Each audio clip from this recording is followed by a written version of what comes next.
you guys seen the It's movie where the opening scene has a little boy chasing after a paper boat down a sewer line and then got eaten by a clown?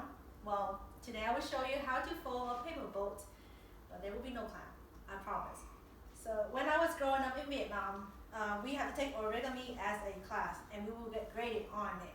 Origami is the art of folding paper in general.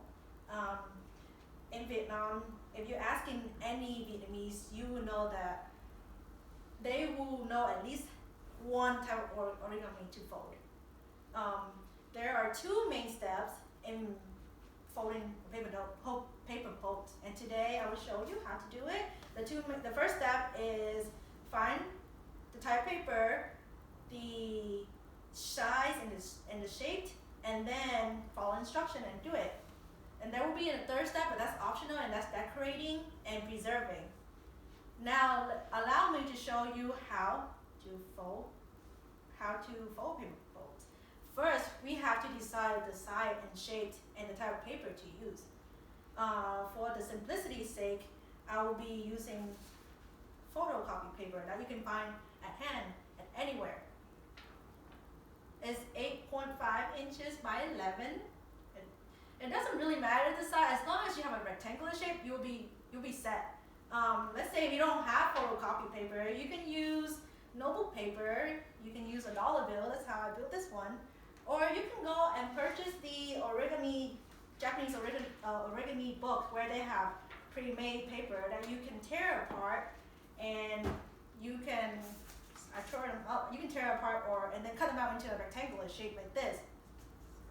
But again, for the simplicity's sake, let's do this paper. And also, you need to consider the sturdiness of the paper. It needs to be kind of hard. You don't want to fold napkins or paper towel, because those things will fall apart completely once it hits the water. So this paper is good.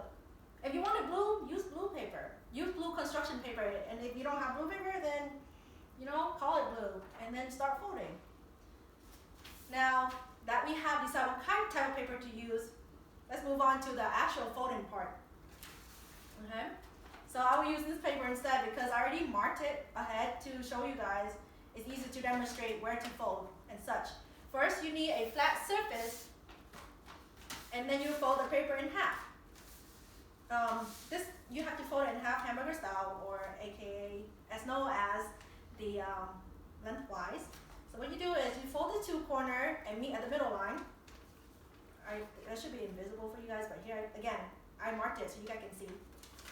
And then you will have these leftover flaps. So what you do is you fold the two small corner inward, and then fold the flaps up. Turn and do the same thing. To fold it up and go up. So now you have a triangle. Right now you can turn into a hat, but let's not do that. We're gonna do a boat. So what you do is turn the triangle sideways, 90 degrees, open it up, and you have a bottom point. All you have to do is fold it up to meet the top point. Turn it around and do the same thing. You have a bottom, fold up to meet the top point, and then now you have another triangle. Turn it sideways again, 90 degrees, open it out, open out the boat. Now you have complete a paper boat. Now we will move on to the additional step. It's optional, you don't need it, but if you want to preserve the boat or decorate it, you can. What you do is find a box of crayon and color it. Crayon is made of wax, so you can color inside and outside, and what wax does is that it's waterproof, so you throw these bad boys in the water, it will survive. It won't fall apart completely. Or you can use these paper that's already pre-decorated, right? So again, simple. Just use this boat, this type of paper to use it. Now that you know how to make a boat, go race with your friend and sibling and test it out. In conclusion, it is easy to fold a paper boat. You can find copy paper at hand, at home, note paper, determine the shape inside, again, rectangular shape, and sturdy paper. And then follow the instruction and fold it. Decorate it if you need, because everybody have that, everybody want to be extra artsy, right? Finally, activity on a rainy day or day there's nothing fun to do, such as power outages, no internet, no phone, no electricity. So entertain yourself, learn new origami. Set sail and bon voyage.